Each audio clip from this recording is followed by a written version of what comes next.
दोस्तों स्टडी 91 के YouTube channel में आप सभी का बहुत बहुत स्वागत है। दोस्तों आज आप सभी के समक्ष मैं लेकर हाजिर हूं उत्तर प्रदेश पुलिस में एक विशेष क्लास को लेकर के, जिसमें हम चर्चा करेंगे समश्रुत भिन्नार्थक शब्दों के बारे में।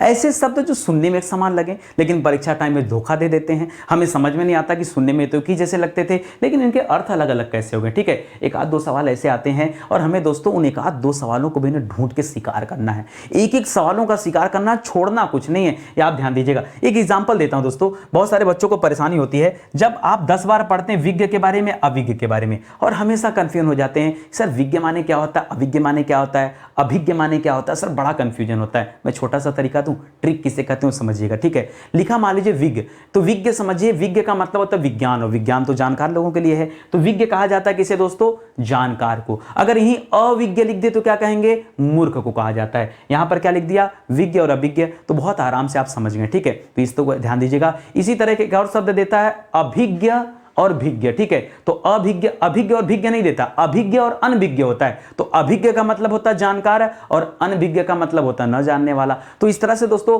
तमाम ऐसे सवाल हैं। जैसे यही सवाल ले लूं दोस्तों, तो परीक्षा में कभी कभी लगता है कि यार बहुत सारे बच्चों के दिमाग से आ जाता है कि सर किसका मतलब आग था और किसका मतलब, ये पता है कि आग और वायु होगा लेकिन ये नहीं पता दोस्तों कि किस वाले का मतलब होगा। तो तरीका है छोटा सा, क्या हो गया दोस्तों, आग लगी, मात्रा जल गया, ये अनिल का मात्रा जल गया, तो जब मात्रा जल गया तो मात्रा बचा नहीं, तो अनल मतलब होता है आग और अनिल मतलब क्या हो जाता है दोस्तों, वायु या हवा। जो आप सोच रहे थे वो हो जाएगा। तो इसी तरह से दोस्तों तमाम सवाल हम लोग करने वाले हैं। बहुत मजेदार सवाल है और भी देखिए कई सवाल हैं। ठीक है, जो हम लोग देखेंगे आज की क्लास में और बहुत अच्छे से आप चीजों को समझ पाएंगे। तो तैयार हैं आप पढ़ने के लिए? चलिए देखते हैं तैयारी कितनी बेहतर लेवल पर हो पाई है। एक निवेदन आप सभी से, कॉपी कलम लेके बैठिएगा। लेके बैठेंगे तो आपका फायदा है, मैं अपने लिए थोड़े कह रहा हूं, आप लेके बैठेंगे तो आपका फायदा है। अरे आएगा गलत सही कुछ तो लिखोगे, गलत सही कुछ तो लिखोगे। देखो थोड़ा मेहनत लगेगा। ठीक है, कॉपी कलम लेके बैठोगे तो टेंशन होगा।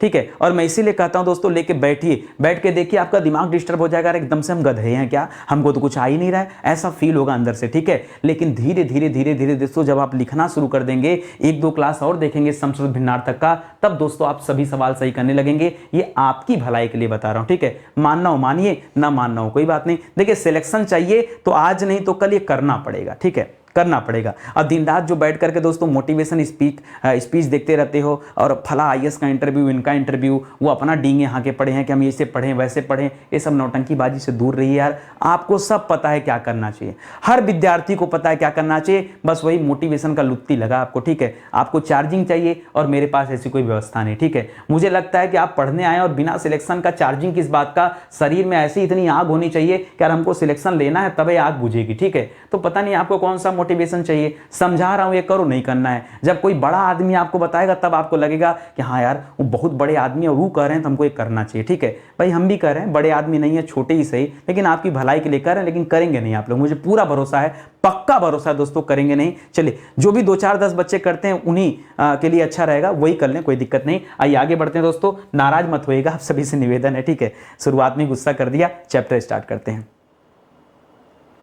याद रखिएगा दोस्तों स्टडी 91 के प्लेटफॉर्म से फाउंडेशन बैच के तहत दोस्तों सामान्य हिंदी के लिए दोस्तों एक फाउंडेशन बैच लाया गया है। ये फाउंडेशन बैच इंपॉर्टेंट क्यों है, आप कहेंगे सर कि 100 सवाल पढ़ के तुम्हारी बहुत अच्छी तैयारी हो गई है। बेशक आपकी तैयारी हो सकती है, लेकिन भारत के सभी एग्जामों में जहां हिंदी आती है वो तो नहीं तैयार हुआ होगा। अगर आप इस बैच को ज्वाइन करते हैं ना, तो कोई भी एग्जाम दीजिए जहां पर हिंदी आती हो, कोई भी एग्जाम, चाहे 10 नंबर की हिंदी आती हो, चाहे 100 नंबर की हिंदी आती हो, चाहे 150 नंबर की हिंदी आती हो, कहीं आपको हिंदी से भय नहीं लगेगा और पूरे के पूरे नंबर दोस्तों आपको मिल पाएंगे। सर ऐसा क्या है यहाँ पर, अरे जैसे यहाँ पर हम आपको सिखा रहे हैं, आपको घोल के पिलाना सिखा रहे हैं, वैसे यहाँ भी सिखाया है। ठीक है, तो आइए यार भाई, जब बैच ज्वाइन करेंगे तो वहाँ की खासियत रहेगी ना, सब यहाँ हम कैसे प्रचार करते हैं आपको बताइए, कैसे हम भरोसा दिला दें आपको कि बहुत अच्छा बैच, इतने दिन से तो कर रहे हैं। तो आके परचेज कीजिए और जुड़िए बैच के साथ। ये हमारा हेल्पलाइन नंबर है, कहीं आपको डाउट है, समस्या है तो आप कॉल करके दोस्तों संपर्क कर सकते हैं। चलिए सीधे स्टार्ट करते हैं मेरे चैप्टर को। तो याद रखिएगा मैंने यहाँ पर क्या किया दोस्तों, आपको इसलिए मैंने 2 बॉक्स बना दिए, अलग अलग बॉक्स बना दिया कि आपको कोई कंफ्यूजन ना हो।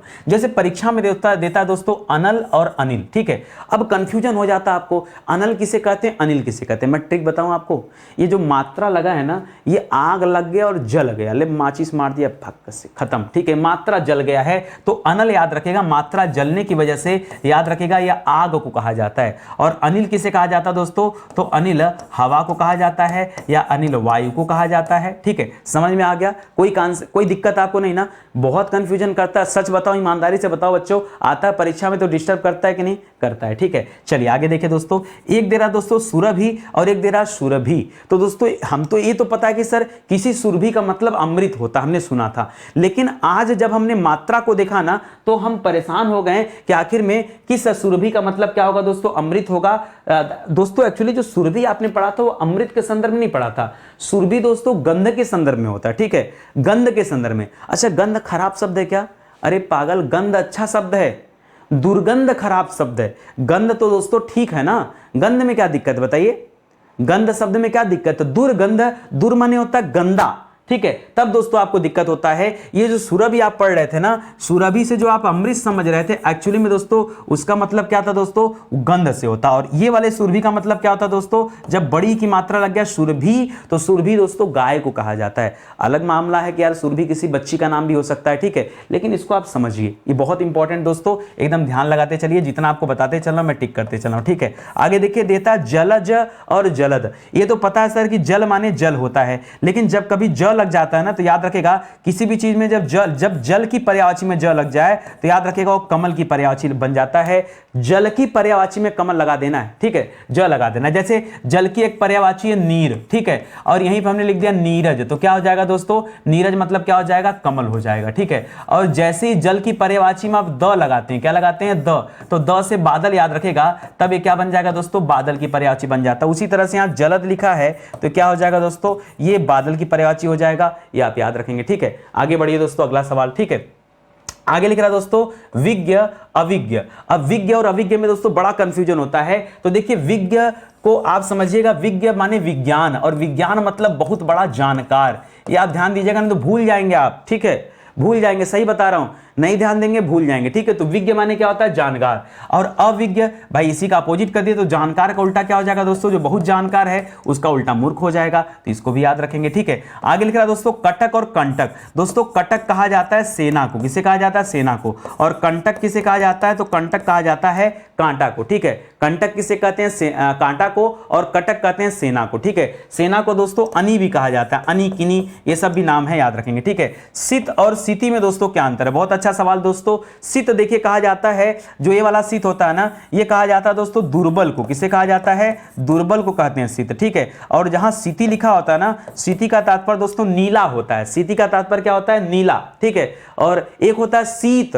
बड़ी शीत होता है। अगर एक कह देता दोस्तों ये वाला शीत, तो ये वाली शीत का मतलब होता है ठंडक। क्या होता है दोस्तों? ठंडक, वो अलग शीत हो जाएगा, याद रखेंगे। तो इस तरह से मात्राओं पर ध्यान दीजिए। सुनने में हमें एक समान जरूर लगते हैं, लेकिन उनके अर्थ दोस्तों अलग अलग हैं। और देखते देखते दोस्तों आपने क्या कर लिया? 6 सवाल कंप्लीट कर लिया, ठीक है। आगे बढ़िए दोस्तों, अगला लिख रहा है अद्य और आद्य, ठीक है। तो अद्य माने क्या होता है दोस्तों? अद्य माने आज होता है। आप कहते हैं ना, जब संस्कृत पढ़ते हैं तो वहां पढ़ते हैं अद्य। अद्य किसे कहा जाता है दोस्तों? अद्य आज को कहा जाता है। लेकिन अगर आद्य दे दिया तो आद्य का मतलब क्या होता है भैया? आद्य दोस्तों पहला को कहा जाता है। किसे कहते हैं? आद्य किसे कहते हैं? पहला को कहते हैं। करकट दोस्तों किसे कहते हैं? तो करकट दोस्तों आपने पढ़ा होगा केकड़ा को कहा जाता है, आपने तत्सम तद्भव में पढ़ा होगा। वैसे केकड़ा के लिए कर का शब्द इस्तेमाल होता है, लेकिन करकट लिखा। और ये वाला करकट दोस्तों किससे संबंधित है? ये गंदगी से संबंधित है। किससे संबंधित दोस्तों? ये गंदगी से संबंधित है। अंगना और अंगना में क्या अंतर दोस्तों? तो अगर खाली अंगना लिखा है तो स्त्री को कहा जाता है, और अंगना लिखा है चंद्रबिंदु, तो चंद्रबिंदु वाले को आंगन कहा जाता है, ठीक है। ये अंगना का मतलब क्या होता है? आंगन होता है। और इस अंगना का मतलब क्या होता है? स्त्री होता है। तो समझिएगा दोस्तों, बहुत इंपॉर्टेंट है। ये सुनने में एक जैसे जरूर लगते हैं, लेकिन अर्थ अलग अलग है, ठीक है। आप भी अपने साथ कॉपी कलम लीजिए और लिखना शुरू करिए कि कितना आपको आता है। चलिए मैं जैसे आपको दे दिया जगह ना, आप लिखना शुरू करिए। रत मतलब क्या होता है? एक होता है ना कि कार्यरत या अध्ययनरत। तो दोस्तों अध्ययनरत माने होता है कि आप किसी चीज में क्या है दोस्तों? संलग्न है। संलग्न मतलब लगे हुए हैं, ठीक है। और रति मतलब क्या होता है दोस्तों? तो रति प्रेम को कहा जाता है। किसे कहा जाता है दोस्तों? आपने श्रृंगार रस का वो भी पढ़ा होगा दोस्तों। अस्थाई भाव क्या होता है? रति होता है। रति दोस्तों अर्थात प्रेम, ठीक है। रति का तात्पर्य क्या है? प्रेम से होता है। तो याद रखेंगे यहां रत और रति में अंतर है।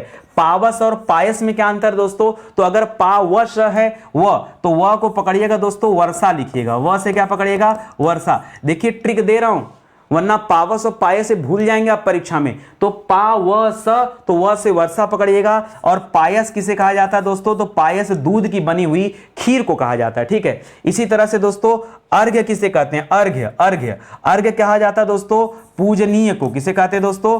पूजनीय को अर्घ्य कहते हैं। अर्घ्य बोल रहा है, ठीक है, तो पूजनीय लिख लीजिएगा। और अर्घ्य किसे कहते हैं दोस्तों? तो अर्घ्य कहा जाता है पूजा के जल को, ठीक है, पूजा के जल को। जैसे आपने देखा होगा कई ऐसे त्योहार होते हैं जब महिलाएं क्या करती हैं? भगवान सूर्य को अर्घ्य देती हैं। अर्घ्य देने का मतलब क्या होता है? जल देना। जल देने का तात्पर्य पूजा का जल देने से होता है, तो याद रखेगा अर्घ्य को पूजा का जल कहते हैं, ठीक है। एक और अर्घ्य होता है, उसका मतलब होता है अर्घ्य, उसका मतलब होता है जूस, निचोड़, अर्घ्य उसे कहते हैं, ठीक है। अर्घ्य की जगह अर्घ कहते हैं, यहां अर्घ है, तो इसका भी आप ध्यान रखेंगे, ठीक है। लिख रहा प्रलय और प्रणत में क्या अंतर है, ठीक है, तो बताइए जल्दी से। प्रलय दोस्तों किसे कहा जाता है? जिस तरह से आपने पीछे पढ़ा रति को प्रेम कहते हैं, उसी तरह से प्रलय को भी क्या कहते हैं दोस्तों? प्रलय को भी दोस्तों क्या कहा जाता है? प्रेम कहा जाता है। लेकिन अगर परीक्षा में शब्द दे दिया प्रणत, तो याद रखेगा प्रणत कहा जाता है किसी इसका तात्पर्य आप लेते हैं झुकने के संदर्भ में, ठीक है। प्रणत माने क्या होता है दोस्तों? झुका हुआ, ठीक है, झुका हुआ। क्या कहते हैं दोस्तों? झुका हुआ, ठीक है। इसी तरह से एक शब्द आता है पतित। एक शब्द आता है दोस्तों पतित, अलग से बता रहा हूं। इस पतित का अर्थ क्या होता है दोस्तों? याद रखेगा गिरा हुआ। क्या होता है दोस्तों? पतित का मतलब क्या होता है? पतित का मतलब होता है गिरा हुआ। तो अर्थ आपको बहुत ध्यान देना है, ठीक है। आप हिंदी पढ़ रहे हैं, ऐसे में आपको एक एक अर्थ पता होना चाहिए, ठीक है। देखिए लिख रहा है जठर किसे कहते हैं और जरठ किसे कहते हैं? तो जठर से बनता है दोस्तों जठराग्नि, तो पेट की अग्नि को दोस्तों कहा जाता है जठराग्नि।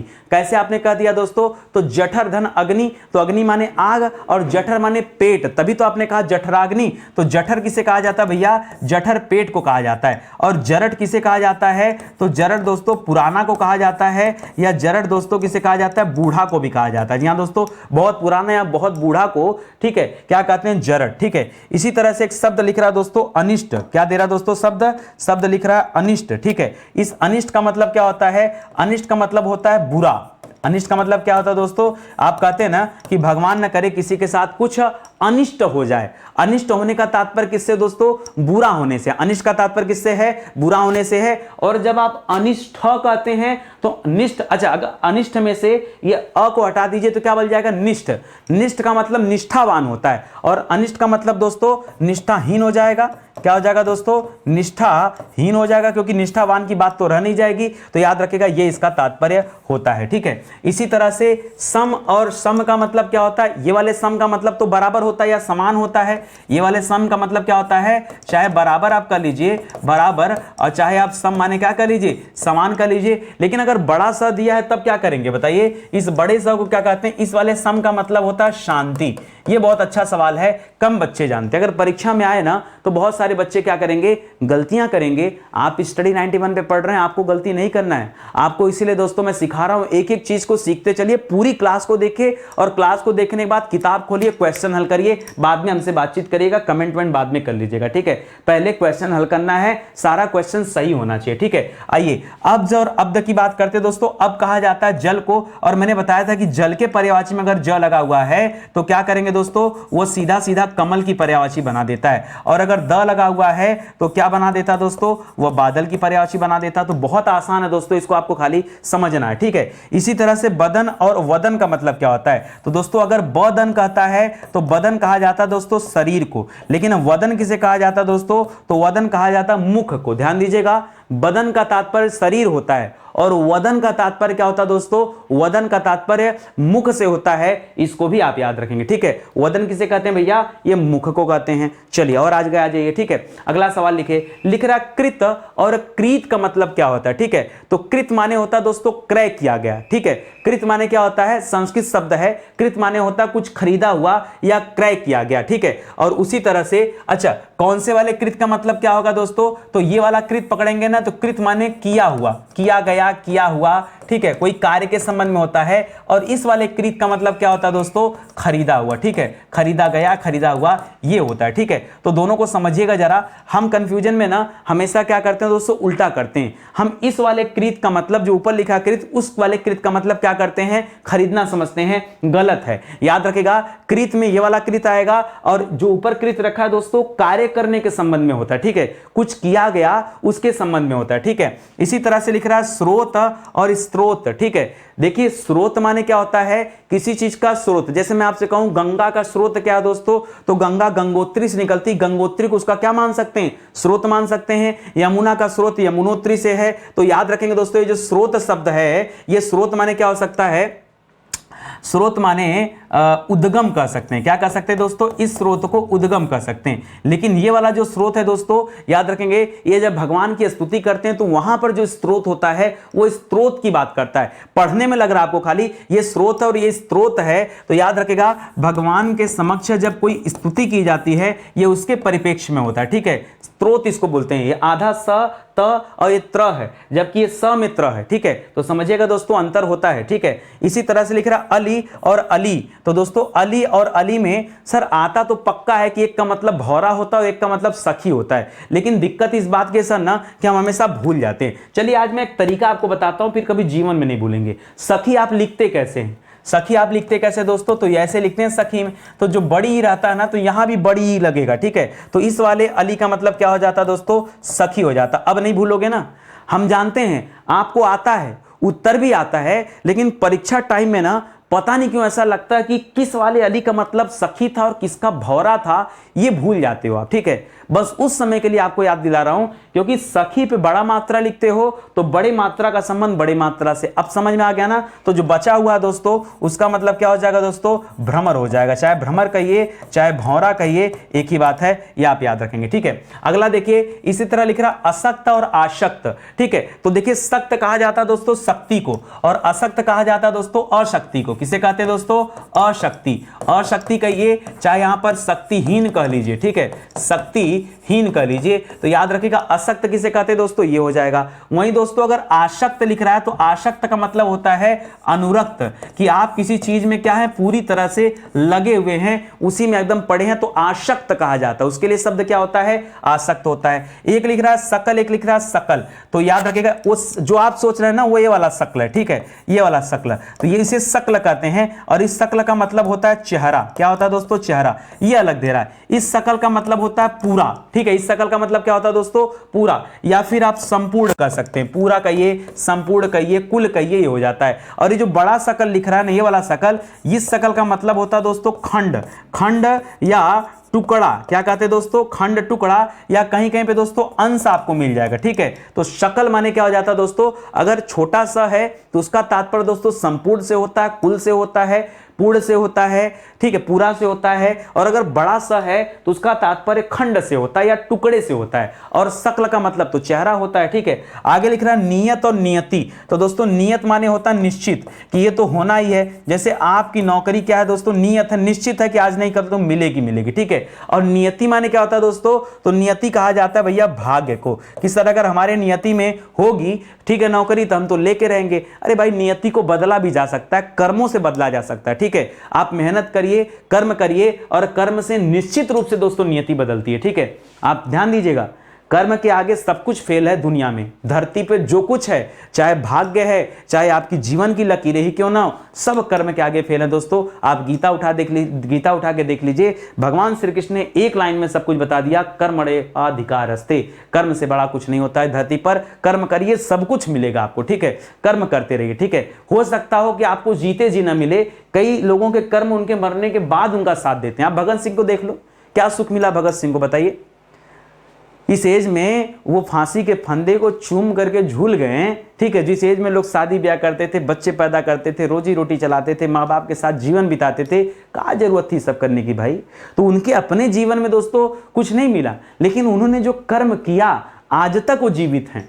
हम आप जल्दी मर जाएंगे, कोई याद नहीं करेगा। और भगत सिंह तो अमर हो गए ना, भगत सिंह तो अमर हो गए ना। तो याद रखेगा दोस्तों, इसलिए कह रहा हूं कि हो सकता है कर्म का परिणाम आपके जीते जी ना मिले, लेकिन कर्म का परिणाम मिलेगा जरूर, ये तो तय है, ठीक है। जीते जी ना ही मिला तो क्या हुआ, मरने के बाद मिलेगा, वो अपना पूरा सूद समेत आपको लौटाएगा, ठीक है, पूरा कर्म। तो चलिए आगे बढ़ते हैं, अगला सवाल देते हैं। देखिए एक लिख रहा है सुख और एक लिख रहा है शूक, ठीक है। तो एक सुख का मतलब सुग्गा होता है। दिक्कत फिर फंसी कि किस सुख का मतलब सुग्गा होता है, ठीक है। किस सुख का मतलब सुग्गा करें और दूसरे सुख का मतलब क्या करें। ठीक है, तो देखिए जो सुख होता है सुग्गा, वो सुग्गा आप ऐसे लिखते हैं, देखिए सुग्गा। ठीक है, तो ये वाले सुख का मतलब क्या होता है, सुग्गा होता है। ठीक है, तो छोटा हुआ है तो आप भी छोटा हुआ करेगा। ये वाला जो सुख है ना, ये वाले सुख का मतलब बच्चे बता भी नहीं पाएंगे, याद रखिएगा। इसका मतलब क्या होता है दोस्तों, जौ होता है। क्या होता है, जौ। जौ, ठीक है, जौ का ये तो जौ पढ़ते हैं, इसका जब आप वो करते हैं तत्सम करते हैं तो दोस्तों इसको यव पढ़ा जाता है, यव। ठीक है,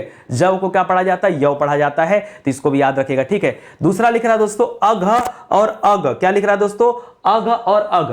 तो याद रखिएगा अघ कहा जाता है दोस्तों पाप को। किसको कहा जाता है, अघ। अघ किससे कहा जाता है दोस्तों, पाप को। ठीक है, उसी तरह से अघ किससे कहा जाता है दोस्तों, तो जहां अघ इधर पाप कहा जाता है, और उसी तरह अच्छा एक शब्द और आपको बताया था, अर्घ। अर्घ जो हमने पढ़ा था दोस्तों, अर्घ मतलब होता है पूजा का जल। क्या होता है दोस्तों, पूजा का जल होता है। ठीक है, ये वाला जो अग लिख रहा है, और एक और याद रखिएगा, अगर खाली आपसे अर्घ दे देता, अर्घ, अर्घ माने क्या होता है दोस्तों, तो अर्घ कहा जाता है दोस्तों जूस को। ठीक है, आपने देखा होगा जब कोविड चल रहा था तब लोग अर्घ जूस निकालकर पीते थे। ठीक है, और ये वाला जो अग लिख रहा है दोस्तों, इसका तात्पर्य होता है पर्वत। क्या होता है दोस्तों, पर्वत। और याद रखेगा पर्वत को नग या नाग भी कहा जाता है, नग या नाग भी कहा जाता है। ठीक है, इसी तरह से मेल और मैल का मतलब क्या होता है दोस्तों, तो मैल का तात्पर्य तो दोस्तों गंदगी हो गया। पीछे हमने पढ़ा था दोस्तों गंदगी करकट को कहा जाता है। पीछे हमने क्या पढ़ा था, करकट को भी दोस्तों गंदगी कहा जाता है, और यहां दोस्तों मैल को गंदगी। और मेल का मतलब क्या होता है, मेल का मतलब होता है मिलना। ठीक है, मेल का मतलब क्या होता है, मिलना, किसी चीज का मेल यानी किसी चीज का मिलना, उससे होता है। या फिर मेल का तात्पर्य आप एकता से भी ले सकते हैं। ठीक है, वही बात है, मिलना या एकता। ठीक है, आगे बढ़िए दोस्तों, शिरा और सिरा से क्या अंतर है। ठीक है, सिरा और सिरा में क्या अंतर है, तो एक सिरा से दूसरा सिरा, तो याद रखिएगा इस सिरा का मतलब होता है छोर। छोर क्या होता है दोस्तों, छोर। ठीक है, छोर याद रखिएगा, इस सिरा का मतलब होता है छोर। और ये वाला सिरा जो हमारे शरीर के अंदर होता है, इसको हम कहते हैं दोस्तों नाड़ी। क्या कहते हैं दोस्तों, ये जो नाड़ी, ये वाला सिरा है ना, ये नाड़ी वाला सिरा, इसकी बात करते हैं जो हृदय तक जाता है। ठीक है, इसी तरह से सुमन और सुवन किसे कहते हैं, तो सुमन तो दोस्तों किसे कहा जाता है, पुष्प को कहा जाता है या फूल को कहा जाता है। ठीक है, सुमन कहा जाता है। उसी तरह से शंकर सुवन केसरी नंदन, सुवन किसे कहते हैं दोस्तों, सुवन पुत्र को कहा जाता है। ठीक है, अभी बड़ा विवाद चल रहा था कि शंकर सुवन केसरी नंदन ये क्या है, सही है कि गलत है। तमाम लोगों ने इस पर तर्क वितर्क किया, बहुत बड़े बड़े आचार्यों ने तर्क वितर्क किया, हमने भी सुना, लेकिन कुल मिला जुला के बात यही है कि बिल्कुल सही लिखा हुआ है, तर्क का कुतर्क करने की आवश्यकता नहीं है। जो लिखा है सही लिखा है, शंकर सुवन केसरी नंदन सही है। क्यों, मैं आपको एक लाइन बता दे रहा हूं, अगर आप इसको कट करते हो, आप नहीं मानते हो कि शंकर जी के सुवन यानी पुत्र हनुमान जी थे। पुत्र का तात्पर्य भी अंश से होता है। पुत्र का तात्पर्य किससे होता है दोस्तों, अंश से होता है, याद रखेंगे। अगर यहां पर आप नहीं मानेंगे तो फिर आप उठा लीजिए दोस्तों हनुमान अष्टक, वहां पर भी आप जाके सुधार करिए। फिर शंकर सुवन जो शब्द है ना, ये रामायण के दौरान दोस्तों कई जगह पे प्रयुक्त हुआ, तो हर जगह बदलाव करिए, और जब आप हर जगह बदलाव करेंगे तो अर्थ का अनर्थ हो जाएगा। ठीक है, अर्थ का अनर्थ हो जाएगा। तो प्रमाण जो चीजें होती दोस्तों, ऐसा प्रमाण होना चाहिए कि हम एक जगह अगर चेंजेस करें तो हर जगह चेंजेस उसी के अनुकूल होना चाहिए, उसका विपरीत अर्थ नहीं देना चाहिए। और मैं तो दोस्तों खाली हनुमान चालीसा को उसके दूसरे वर्जन की बात कर रहा हूं दोस्तों, आप वहीं से मिलान कर लेंगे। अगर आप कहेंगे तो मैं आपको इसका वो भी दे दूंगा, डिटेल भी दे दूंगा कि आप वहां जाके मैच कराइए और वहां पर अर्थ आपको चेंज मिल जाएगा। ठीक है, तो बहुत सारी बातें, कभी कभी सोचता हूं कि मैं भी इन सब टॉपिक पर वीडियो बनाऊं, फिर लगता है कि नहीं, शिक्षा का मामला है तो शिक्षा को शिक्षा के तरीके से रखा जाए तो ज्यादा बेहतर है। ठीक है, आगे बढ़िए दोस्तों, अविराम और अभिराम। देखिए विराम माने होता है रुकना, और अविराम लिख दिया तो इसका मतलब होता है बिना रुके, रुकना। और क्या हो जाएगा दोस्तों, बिना रुके या बिना ठहरे। अभिराम दोस्तों किसे कहते हैं, तो अभिराम का तात्पर्य होता है सुंदर से। किससे होता है दोस्तों, अभिराम का तात्पर्य किससे होता है, सुंदर से होता है, इसे याद रखेंगे। ठीक है, चलिए आगे बढ़ते हैं। ध्यान दीजिएगा दोस्तों, स्टडी 91 के प्लेटफॉर्म से कई सारी किताबें लॉन्च की गई हैं, और मैं आपसे कह रहा हूं दोस्तों, आपके पास कुछ हो ना हो, लेकिन आपके पास आपकी अपनी हिंदी होनी चाहिए। क्योंकि दोस्तों 5000 सवाल दिया गया है, तो आज ही जब चैप्टर आप पढ़ लोगे तो मैं तो कह रहा हूं पहले आपके पास जो किताब है वहीं से हल कर लो। लेकिन अगर और क्वेश्चन हल करने का मन हो तो आ जाओ दोस्तों फिर हिंदी के लिए, और हिंदी में दोस्तों आकर के आप यहां से परचेज कर लो। यहां 5000 सवाल दिया गया, तो पर्याप्त आपका जो है प्रैक्टिस हो जाएगा। पढ़ने के बाद प्रैक्टिस तो जरूरी है ना, क्योंकि बिना प्रैक्टिस के से काम चलेगा नहीं, ठीक है। ये हमारा हेल्पलाइन नंबर दोस्तों, कॉल करके संपर्क कर सकते हो। ज्यादा बेहतर आपके लिए होगा कि किताबें आप ऑनलाइन खरीद लो, क्योंकि जब तक आप सोचोगे ना 3-4 दिनों में दोस्तों किताबें ऑनलाइन या आपके सीधे घर आ जाएगी, तो टेंशन लेने की कोई आवश्यकता नहीं पड़ेगा, ठीक है। आगे बढ़े दोस्तों, लिख रहा द्वीप, और द्वीप माने क्या होता है, ठीक है। तो एक हम जो पढ़ते हैं दोस्तों महाद्वीप, क्या पढ़ते हैं दोस्तों, महाद्वीप, ठीक है। महाद्वीप, महाद्वीप में हमेशा ऐसा द्वीप लिखते हैं, और महाद्वीप किसे कहते हैं, तो एक बहुत बड़ा स्थल खंड जो चारों तरफ से दोस्तों जल से घिरा हो, उसे हम क्या कहते हैं दोस्तों, महाद्वीप कहते हैं, ठीक है। इसी तरह से हम कह सकते हैं दोस्तों प्रायद्वीप किसे कहते हैं, प्रायद्वीप, याद रखेगा भारत एक प्रायद्वीप है जो 3 तरफ से जल से घिरा हो, ठीक है। ये चारों तरफ से पानी से घिरा था, ये 3 तरफ से पानी से घिरा है। 3 तरफ से पानी से घिरा होगा तो प्रायद्वीप, 4 तरफ से पानी से घिरा होगा और छोटा खंड होगा तो द्वीप, बड़ा खंड होगा तो महाद्वीप। यही होता है और कुछ होता नहीं, ठीक है। तो याद रखेगा, तो हम यहां द्वीप ये वाला लिख रहे हैं ना, तो इस वाले द्वीप का मतलब क्या होता है दोस्तों, याद रखेंगे आप इसे टापू कह सकते हैं। क्या कह सकते हैं, टापू कह सकते हैं, या फिर स्थल खंड कह सकते हैं, ठीक है। और इस वाले द्वीप का मतलब क्या होता है, जो बच्चे नहीं जानते याद रखेंगे दोस्तों, इस वाले द्वीप को हाथी कहते हैं, ठीक है।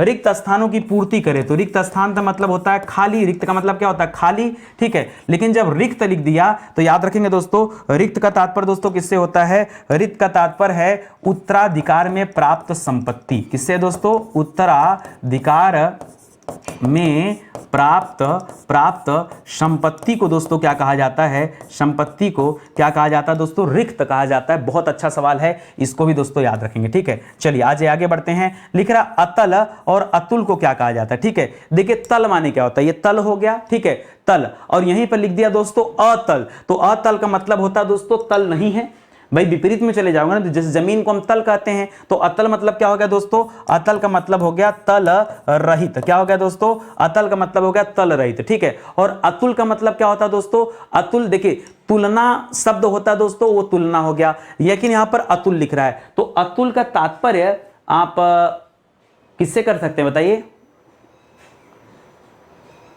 बहुत अतुलनीय है, बहुत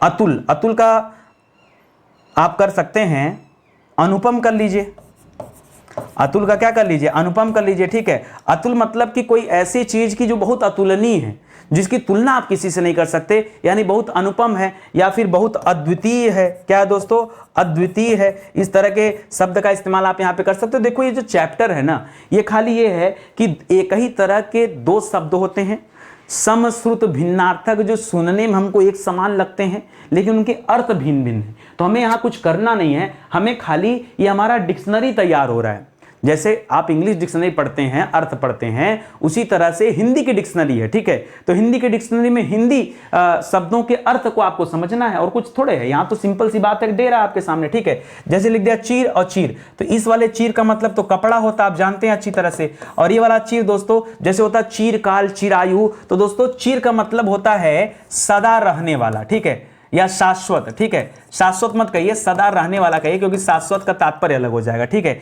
इसी तरह से प्रहार और परिहार का मतलब क्या होता है, तो किसी पर प्रहार करना यानी किसी पर वार करना, या फिर किसी पर चोट करना, या किसी पर दोस्तों हमला करना, ये दोस्तों इसका तात्पर्य होता है। वहीं परिहार का मतलब क्या होता है, तो किसी चीज का परिहार मतलब किसी चीज का परित्याग, ठीक है। परिहार यानी किसी चीज से दूरी बना लेना, ठीक है। तो उस दूरी को दोस्तों क्या कहते हैं, परित्याग भी कहते हैं, ठीक है, याद रखेंगे। इसी तरह से निर्जर और निर्झर दे रहा है, अब यहां भी बहुत कंफ्यूजन होता है, याद रखेगा दोस्तों। ये झर से पकड़िएगा झरना, बच्चों को कंफ्यूजन होता है। तो झर माने क्या हो जाता है, झरना। और निर्जर दोस्तों किसे कहते हैं, तो निर्जर दोस्तों देवता को कहते हैं। किसे कहते हैं दोस्तों, निर्जर देवता को कहते हैं। जबकि निर्झर किसे कहते हैं, तो याद रखेगा झरना को कहा जाता है, ठीक है, इसको याद रखेंगे। प्रसाद और प्रसाद दे दिया दोस्तों। प्रसाद माने क्या हो जाता है दोस्तों, प्रसाद माने भोग, भोग, ठीक है। भोग मतलब क्या होता है दोस्तों, भगवान का प्रसाद, ठीक है। भगवान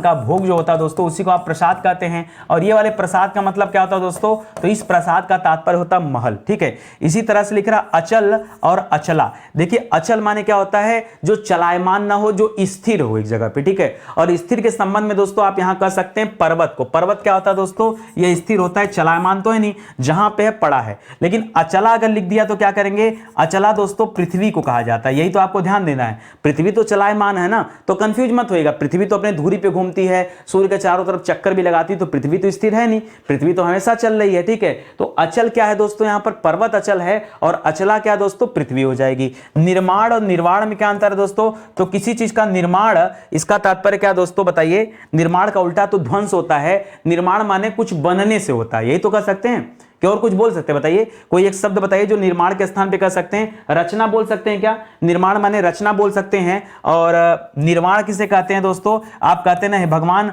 निर्वाण की प्राप्ति हो जाए, निर्वाण मतलब होता है मोक्ष की प्राप्ति हो जाए। क्या होता है दोस्तों, मोक्ष की प्राप्ति। ठीक है, कि आप बैकुंठ चले जाइए। ठीक है, अच्छा एक कहानी मैं आपको बताना चाहूंगा, खैर चलिए बाद में करते हैं कहानी की बात, पहले चैप्टर क्लोज करते हैं क्योंकि कम समय में ज्यादा क्वेश्चन भी कराना है। तो याद रखिएगा, निर्वाण किसे कहते हैं दोस्तों, मोक्ष को कहते हैं, और निर्माण रचना को कहते हैं। दग्ध और दुग्ध किसे कहते हैं, तो दुग्ध तो दोस्तों दूध को कहते हैं, लेकिन अगर कहीं दग्ध लिखा है ना तो इसका मतलब होता है जला हुआ। दग्ध किसे कहते हैं दोस्तों, याद रखेगा, दग्ध जला हुआ को कहते हैं। निश्चल और निश्चल माने क्या होता है दोस्तों, तो निश्चल लिख रहा है, निश्चय नहीं, निश्चल। जो व्यक्ति निश्चल है, अडिग है, अडिग है, अपने स्थान पर अडिग है कि नहीं मुझे सिलेक्शन लेना ही है, मुझे मेहनत के साथ पढ़ाई करनी है, आप अडिग हो जाओ, आप क्या हो जाओ दोस्तों, उस तरह निश्चल हो जाओ, निश्चल मत बनो। अच्छा, निश्चल भी अच्छा शब्द दोस्तों, छल तो बुरा शब्द होता है, छल माने होता है किसी के साथ छल करना, निश्चल अपोजिट देता है, तो निश्चल माने क्या हो जाएगा दोस्तों, छल रहित। तो व्यक्ति को हमेशा क्या होना चाहिए, छल रहित रहना चाहिए,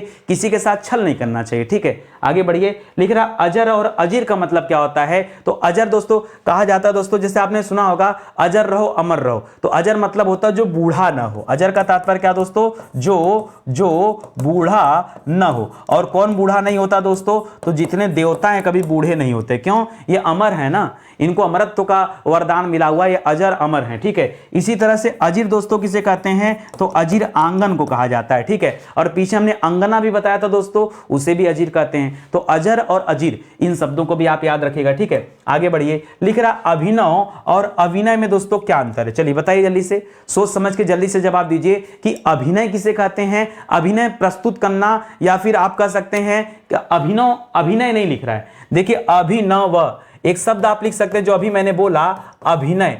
अभिनय प्रस्तुत करने का मतलब होता है दोस्तों कुछ प्रस्तुति, प्रस्तुति को दोस्तों अभिनय कहते हैं। जैसे कोई सिंगर वो अपनी प्रस्तुति दे रहा है, मैं पढ़ाने की प्रस्तुति कर रहा हूं, ठीक है, तो दोस्तों वहां पर अभिनय कर सकते हैं, एक्टिंग को कर सकते हैं। अभिनव दोस्तों किसे कहा जाता है, तो अभिनव का तात्पर्य होता है बिल्कुल नया। ठीक है, ये याद रखेगा, नव लिखा है, नव माने क्या हो जाता है दोस्तों, नया। और अविनय मतलब क्या होता है, तो विनय मतलब तो विनयशील हो गया, विनयशील का मतलब बहुत ज्यादा उदार व्यक्ति है या इस तरह का है। तो अविनय दोस्तों क्या कर सकते हैं, अब मुझे लग रहा दोस्तों यहां अविनय गलत हो गया है, अभिनय नाम का कोई शब्द नहीं होगा, अभिनय होना चाहिए। ठीक है, तो अभिनय, अभिनय याद रखेगा दोस्तों, अभिनय को आप प्रस्तुति से ले सकते हो या फिर आप क्या कर सकते हो, यही कर लीजिए, प्रस्तुति कर लीजिए, ज्यादा सही है। ठीक है, चलिए आगे देखते हैं दोस्तों, इसको आप सुधार कर लीजिए क्योंकि अविनय नाम का कोई शब्द नहीं होता, विनय होता है, विनयशील होता है। विनय का मतलब होता है व्यक्ति बहुत ज्यादा क्या है, उदार है, तभी तो विनय कहते हैं, विनय विनयशील, उसका संबंध उदार से होता है। सूची का मतलब क्या होता है दोस्तों, सूची, देखिए जब अगर ये बड़ा उ लगा है सूची,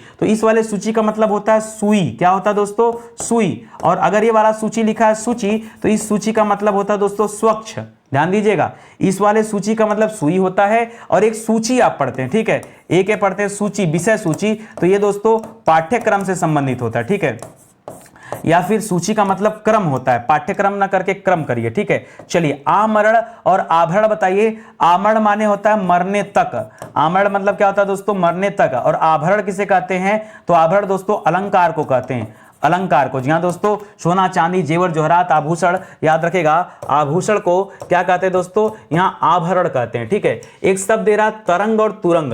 तरंग दोस्तों किसे कहा जाता है, तो तरंग लहर को कहा जाता है। और तुरंग किसे कहा जाता है, तो घोड़ा का पर्यायवाची। अगर आपने पढ़ा होगा कि घोड़ा को है कहते हैं, बाजी कहते हैं, तुरंग कहते हैं, सैंधव कहते हैं। ठीक है, तो याद रखेंगे।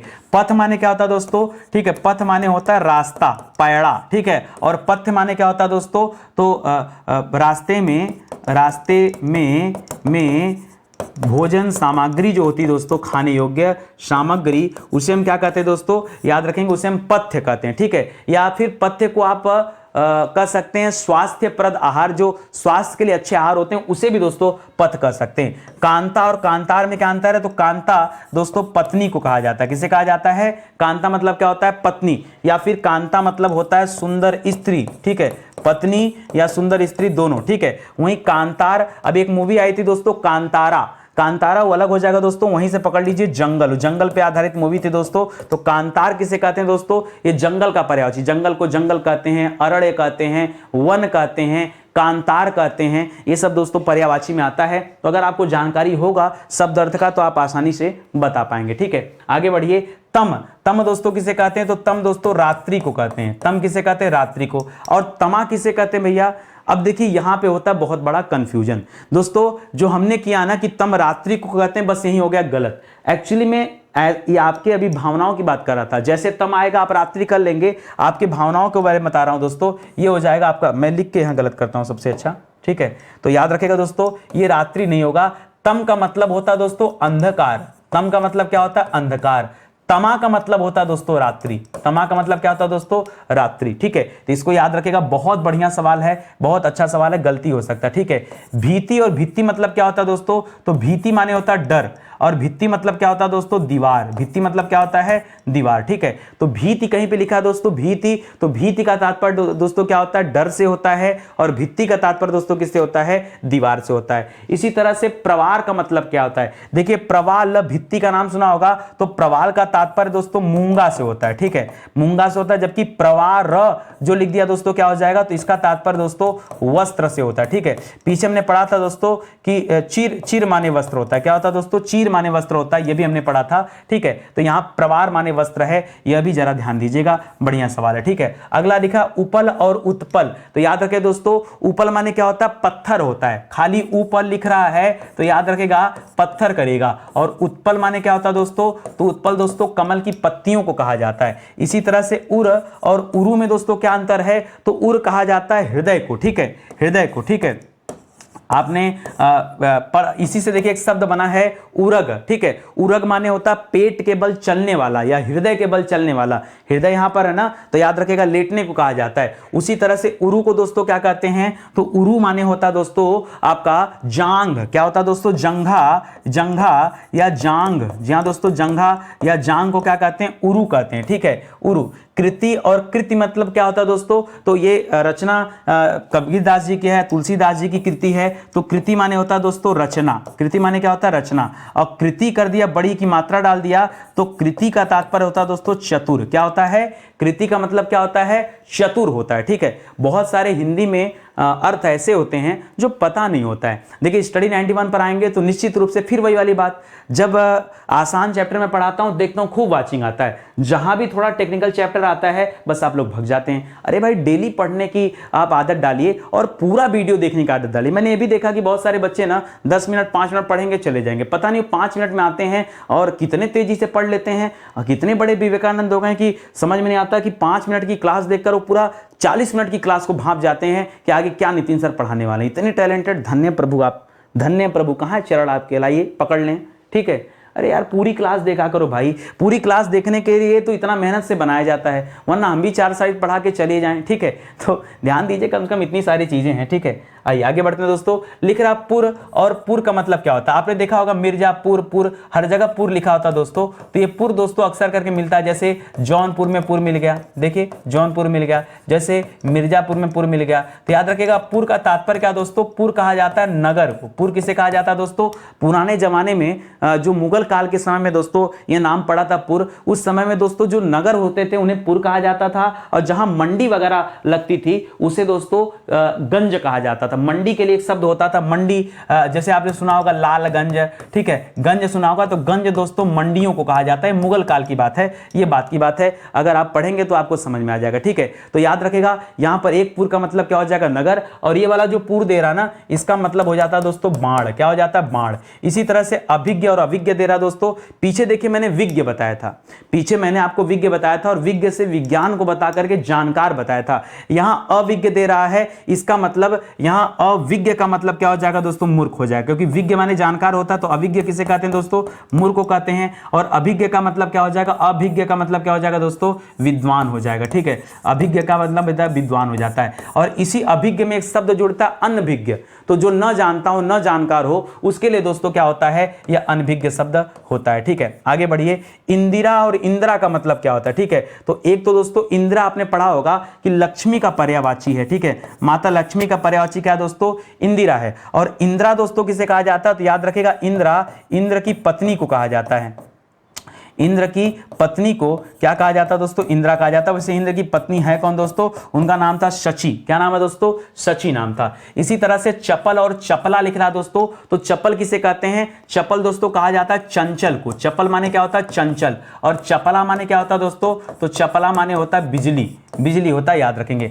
अर्पण और अर्पणा माने क्या होता है, आपने अपना सब कुछ अर्पण कर दिया भगवान, सॉरी अर्पण नहीं लिख रहा, अपर्ण लिख रहा है। पर्ण देखिए पत्ता को कहा जाता है, पर्ण पत्ता को कहा जाता है, तो अपर्ण माने क्या हो जाएगा दोस्तों, पत्रहीन हो जाएगा। पत्ता को पत्र कहा जाता है, या पत्ताहीन लिखना सही नहीं है दोस्तों, ये पत्ताहीन सही नहीं है, पत्रहीन कहिए ज्यादा सही है, ठीक है। और अपर्णा किसे कहा जाता है दोस्तों, तो अपर्णा माता पार्वती का नाम है। पढ़ा है कि नहीं आपने, पर्यायवाची उस दिन पढ़ाया था मैंने आपको कि अपर्णा क्या है दोस्तों, पार्वती का नाम है। अमल और अमला में दोस्तों क्या डिफरेंस है, सुनने में एक जैसा लगता है। अमल माने होता है स्वच्छ, अमल माने क्या होता है, स्वच्छ। और अमला किसे कहते हैं, तो पुनः याद रखेगा, अमला माता लक्ष्मी का पर्यायवाची है। जी हाँ दोस्तों, अमला किसे कहते हैं दोस्तों, अमला कमला याद रखेंगे, लक्ष्मी माता का पर्यायवाची है, तो इसे भी आप याद रखेंगे। समझ में आ गया ना, तो दोस्तों आपको पता भी नहीं चला होगा, आप जोड़ लीजिएगा आराम से। ये 100 सवाल दोस्तों आपके कंप्लीट हो जाते हैं और इतने कम समय में, ठीक है। तो स्टडी 91 प्लेटफॉर्म दोस्तों वैसे भी कम समय में ज्यादा स्टडी मटेरियल देने के लिए जाना जाता है, और आप तो बेशक जानते हैं, ठीक है।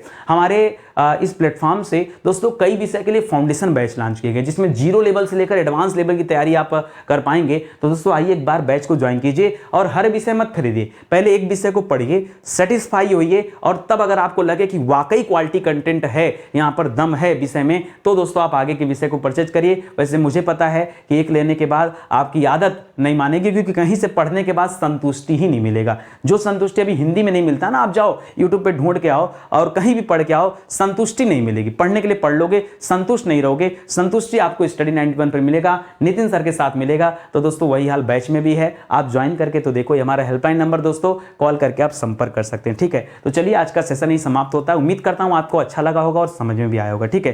देखिए स्टडी 91 प्लेटफॉर्म दोस्तों कई तरह के प्रोग्राम चलाता है, जैसे हमारा यूट्यूब प्रोग्राम है जो आप जान ही रहे हैं। इसके अलावा दोस्तों पेड प्रोग्राम है, उसके बारे में भी पता है, किताबें हैं, हैंड रिटन नोट्स हैं। तो आप आइए, जिस भी विषय की तैयारी करना चाहते हैं, जिस भी एग्जाम की तैयारी करना चाहते हैं, मौका दीजिए, जुड़िए स्टडी 91 के साथ और अपनी सफलता को आगे बढ़ाइए, ठीक है।